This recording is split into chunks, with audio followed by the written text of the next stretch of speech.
Gempa magnitudo 8,7 tak lama lagi terjadi. BMKG, pantai Jakarta bakal tersapu tsunami.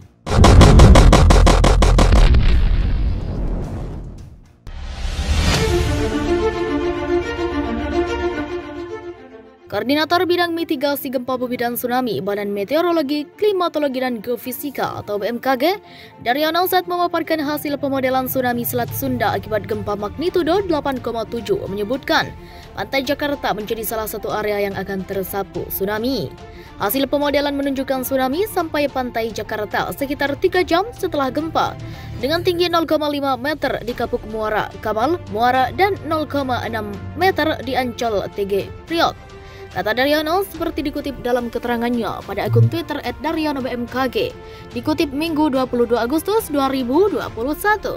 Tsunami di Selat Sunda lanjut dia dapat dipicu oleh erupsi gunung berapi dan gempa tektonik yang bersumber di zona megatrust.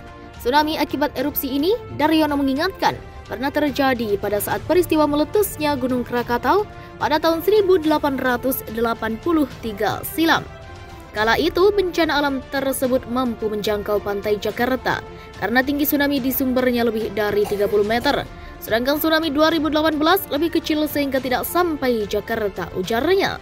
Tsunami 1883 membanjiri pantai, menghempaskan perahu-perahu di pantai, menimbulkan kekacauan di Tanjung Priok, menenggelamkan 2 kapal.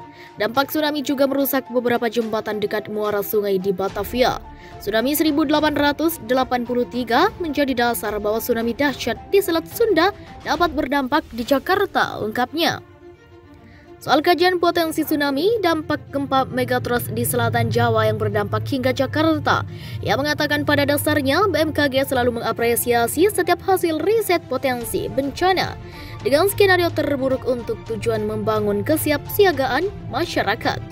Menurutnya, riset semacam itu diperlukan sebagai acuan langkah mitigasi tsunami.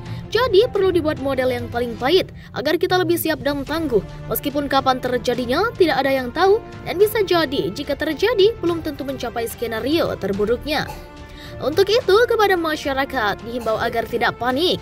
Karena kajian ini dibuat bukan untuk membuat masyarakat resah, tetapi untuk menyiapkan strategi mitigasi yang tepat dan efektif guna mengurangi resiko bencana yang mungkin terjadi, ucapnya. Pemodelan tsunami akibat gempa magnitudo 8,7 yang bersumber di zona megatrust Selat Sunda yang dilakukan BMKG menunjukkan bahwa tsunami dapat sampai di pantai Jakarta.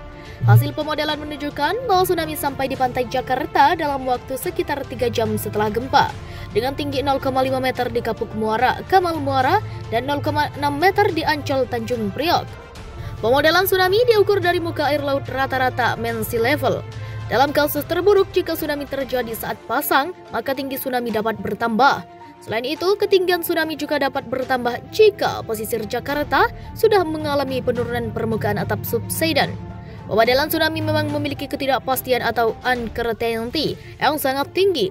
Hal ini disebabkan karena persamaan pemodelan sangat sensitif dengan data dan sumber pembangkit gempa yang digunakan. Dalam mendukung upaya mitigasi konkret, BMKG menyusun peta bahaya tsunami di seluruh pantai rawan tsunami di Indonesia. Untuk Pulau Jawa, peta bahaya tsunami yang sudah dibuat sebanyak 41 peta dengan rincian 5 peta di Banten, 5 peta di Jawa Barat, 17 peta di Jawa Tengah, 3 peta di Yogyakarta, dan 11 peta di Jawa Timur. Pembuatan peta bahaya tsunami ini masih terus berjalan untuk wilayah lain di Indonesia. Peta bahaya tsunami memberi informasi tinggi tsunami, jauhnya landaan, dan waktu tiba tsunami di pantai. Peta ini juga bermanfaat untuk perencanaan tata ruang pantai yang aman tsunami. Acuan membuat jalur evakuasi, menentukan lokasi titik kumpul, lokasi tempat evakuasi, sementara serta acuan dalam berlatih evakuasi atau tsunami drill. Kepala Laboratorium Geodesi Institut Teknologi Bandung atau ITB, Heri Andreas mengatakan, hingga kini belum ada ilmuwan yang bisa memprediksi kapan datangnya gempa. Hal itu karena itu tsunami akibat gempa megatrust tidak bisa diprediksi kapan waktunya. Namun karena gempa bumi sifatnya berulang, sehingga gempa yang telah terjadi akan terjadi lagi di masa kini dan yang akan datang. Secara bahasa keilmuannya disebut earthquake cycle.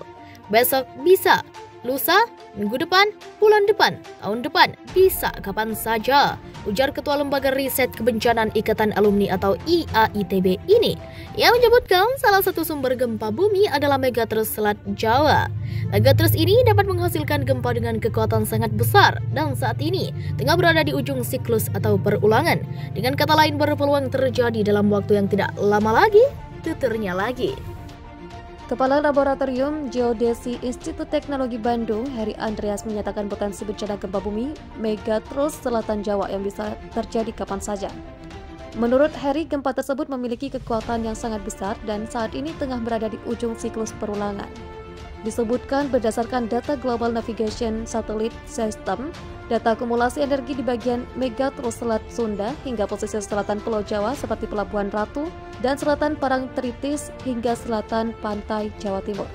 Dari hasil pemodelan, jika gempa terjadi kekuatannya dapat mencapai magnitudo 8,7 hingga 9,0, bisa jadi diikuti tsunami setinggi 20 meter. Namun demikian fakta saat ini, pesisir Jakarta wilayahnya sudah ada di bawah laut hingga minus 1 hingga 2 meter. Ini artinya potensi tsunami akan lebih besar. Berdasarkan hasil simulasi model, run-up tsunami dapat mencapai sebagian besar Pluit, Ancol, Gunung Sahari, Kota Tua, hingga Gajah Mada. Kalau kita perhatikan modelnya ternyata nyaris menyentuh istana, ujar Heri. Ia pun menyebut gelombang tsunami tersebut berpotensi menyentuh istana negara. Terkait hal itu, Badan Meteorologi, Klimatologi, dan Geofisika menyebutkan hingga saat ini belum ada teknologi yang bisa memprediksi gempa dengan tepat dan akurat, termasuk meramalkan waktu, tempat, dan kekuatan gempa tersebut. Sampai saat ini belum ada teknologi yang dapat memprediksi gempa bumi dengan tepat dan akurat kapan, di mana, dan berapa kekuatannya, sehingga BMKG tidak pernah mengeluarkan informasi prediksi gempa bumi. Tulis BMKG dalam keterangannya dikutip pada Kamis 19 Agustus 2021. Dalam kajian dan pemodelan para ahli di diskusi kajian dan mitigasi gempa bumi dan tsunami di Jawa Timur, zona lempeng Jawa, bagian selatan memiliki potensi gempa dengan magnitudo maksimum M8,7. Namun BMKG menegaskan itu adalah potensi, bukan sebuah prediksi yang pasti. BMKG juga menjelaskan Indonesia merupakan wilayah aktif dan rawan gempa bumi. Indonesia punya potensi bencana gempa yang bisa terjadi kapan saja dengan berbagai kekuatan. BMKG juga mengimbau masyarakat untuk tetap tenang dan tidak terpancing isu yang tidak bisa dipertanggungjawabkan kebenarannya. Sementara Kepala BMKG Dwi Korita Karnawati meminta penyedia layanan angkutan penyeberangan tidak menyepelekan informasi cuaca yang rutin dikeluarkan BMKG sebagai langkah mitigasi dan antisipasi dalam upaya meningkatkan keselamatan transportasi. Indonesia adalah negara kepulauan dan memiliki banyak sekali pelabuhan dan dermaga yang melayani angkutan penyeberangan. Hampir 65% wilayah Indonesia merupakan perairan, maka informasi cuaca laut sangat krusial dalam menciptakan keselamatan transportasi di titik penyeberangan, kata Dwi Korita dalam keterangan tertulis pada Kamis 19 Agustus 2021. Ia mengharapkan pihaknya sangat berharap dukungan informasi iklim dan cuaca yang dikeluarkan BMKG dapat dimanfaatkan dengan baik guna meningkatkan keamanan dan keselamatan transportasi. Dwi Korita menyebut kondisi cuaca sangat berpengaruh terhadap kelancaran dan keamanan transportasi penyeberangan laut. Kemungkinan hujan, badai, angin, dan gelombang tinggi sangat besar terjadi selama perjalanan. Terlebih, kata dia, saat ini Indonesia dan negara-negara di dunia tengah menghadapi perubahan iklim yang memicu pergeseran pola musim dan suhu udara, sehingga juga mengakibatkan peningkatan frekuensi dan intensitas bencana hidrometeorologi. Perubahan cuaca berlangsung sangat cepat dan tidak menentu yang dipengaruhi banyak faktor. Karenanya, kami juga terus berupaya meningkatkan kecepatan, ketepatan, dan akurasi dalam perakiraan cuaca hingga skala tapak. Untuk itu, pada tahun 2018 dan 2019 BMKG memasang HF radar yang berfungsi mendeteksi kecepatan dan arah arus, serta tinggi gelombang dan tsunami secara real-time di Selat Bali dan Selat Sunda. Tugasnya, Dwi Korita mengatakan BMKG terus menyisir berbagai persoalan yang dihadapi penyedia layanan angkutan penyeberangan dan pemangku kepentingan guna meningkatkan keselamatan transportasi penyeberangan. BMKG ingin informasi cuaca dan iklim yang dikeluarkan tidak hanya dimengerti dan dipahami, namun juga dapat dipatuhi. Jadi para operator dan penyedia layanan penyeberangan tahu kapan harus jalan, kapan harus berhenti. Dengan begitu kemungkinan jatuhnya korban dan kerugian lainnya dapat diminimalisir, ujarnya.